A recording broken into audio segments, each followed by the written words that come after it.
All right, today we're diving into what is basically a 2,000-year-old detective story. It's this incredible logic puzzle where, get this, a single drop of liquid could literally change everything. So what if one drop could ruin everything? I mean, picture this. You're in a situation where absolute purity is key. Everything has to be perfect, and then, whoops, an accident. Something falls into a sacred mixture. Is it ruined? Can you save it? That's the big question we're tackling today. And just so you know, we're not just talking about some weird, one-off problem. This whole thing is our entry point into the world of the Talmud. Now, the Talmud is the central text of Rabbinic Judaism, and it's this massive, sprawling system of thought. The rabbis weren't just debating laws, they were getting into the very nature of reality, of identity, what happens when things get mixed together. You could almost think of it as their operating manual for the entire world. Okay, so let's set the stage. This is a really high-stakes situation, and our puzzle, it doesn't start as some abstract thought experiment. No, this was a real urgent problem that could pop up any day in the ancient world. So here's the scene. You're in the ancient temple in Jerusalem. A priest is holding a bowl of sacred blood from a sacrifice, ready for the altar. And this isn't just any blood, right? It's a critical part of the whole ritual. And then, splash, some water gets into it. The question is immediate and it's huge. Is it still valid? Can they still use it? All right, so the first layer of this puzzle comes to us from the Mishnah. That's the earliest written collection of Jewish oral traditions. And its first crack at an answer is, honestly, surprisingly practical. So the Mishnah's rule? It's pretty simple and elegant, really.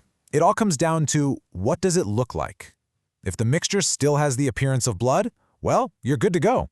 I mean, even if there's technically more water than blood, as long as it looks red enough, the ritual can continue. It's a total what you see is what you get kind of rule.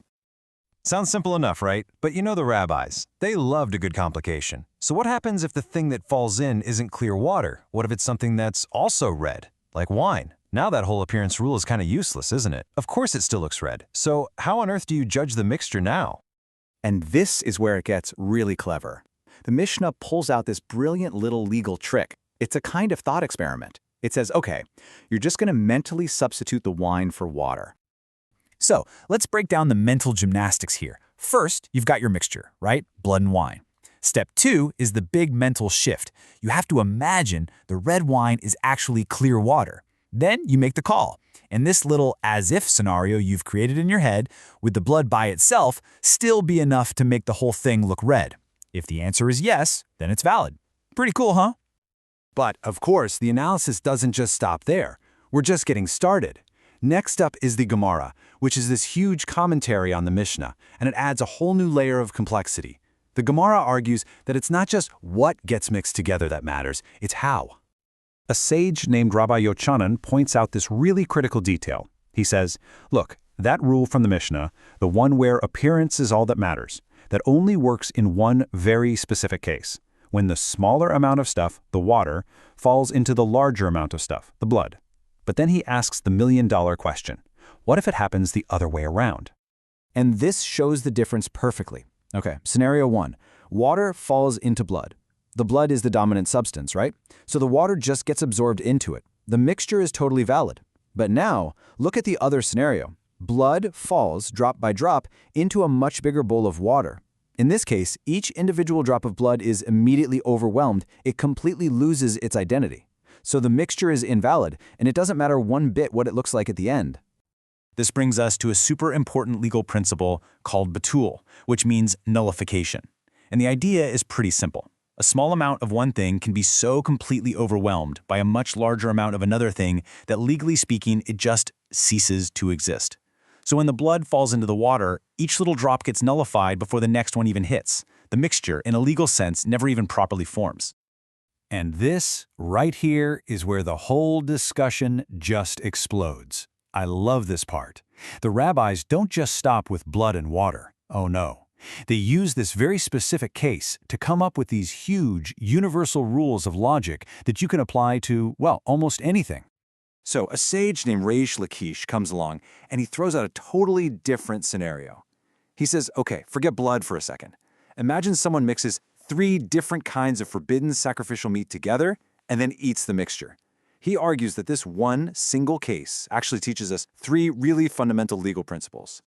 Okay, so here's the logic. The person who ate that meat mixture, he's exempt from punishment. And from that one fact, we get 3 massive rules. First, one type of forbidden thing must have nullified the others. This proves that, believe it or not, prohibitions can actually cancel each other out. Second, the fact that he isn't punished just for the flavor of the forbidden meat, that suggests the whole rule about flavor is a later rabbinic idea, not a core law from the Torah itself.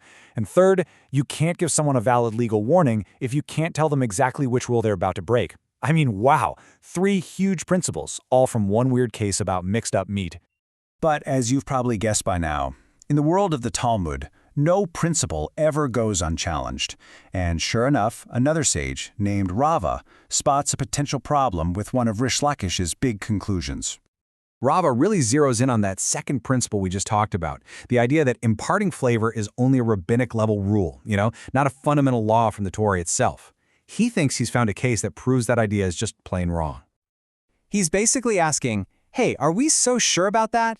Because he knows of a situation where this idea of imparting flavor seems to have some pretty major consequences. Consequences that go all the way back to the original source, the Torah. So Rava brings up this case about a dough. It's made mostly from rice flour, okay? But a little bit of wheat flour gets mixed in.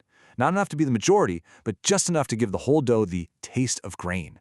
And because of that taste, and only because of that taste, the law says this dough is now obligated in shalah, that sacred portion you have to set aside. This is a direct challenge to the idea that flavor is just some minor legal thing. Now the text tries to push back on Rava. It says, well, maybe that shalah rule is only a rabbinic thing too. But Rava, he has a knockout punch ready to go. He says, oh yeah? Well, not only that, but a person can actually fulfill their biblical obligation to eat matzah on Passover with this very same dough. And that is the absolute game changer. This final point about Passover just elevates the entire debate. We're not just in a rabbinic discussion anymore. We're talking about the highest possible legal level there is. See, the thing is, the obligation to eat matzah on Passover isn't some later rabbinic rule. It's straight from the Torah itself. So, if a dough that is only legally considered grain because of its taste can be used to fulfill a core Torah-level commandment, well, that strongly suggests that the whole imparting flavor idea is also a super powerful Torah-level concept. And right there, at the absolute peak of the argument, the text just stops. It leaves the whole debate hanging completely unresolved. And you know what? That's really the ultimate takeaway from this whole ancient puzzle. We've been on this incredible journey through all these layers of logic, right? From a really practical problem to these big universal principles, and then right back down to the nitty-gritty. But the final destination, it isn't some neat and tidy answer. It's the realization that the whole process, the questioning, the challenging, the refining of ideas, that's the real goal. Sometimes the most valuable thing you can find isn't the final answer. It's a much, much better question.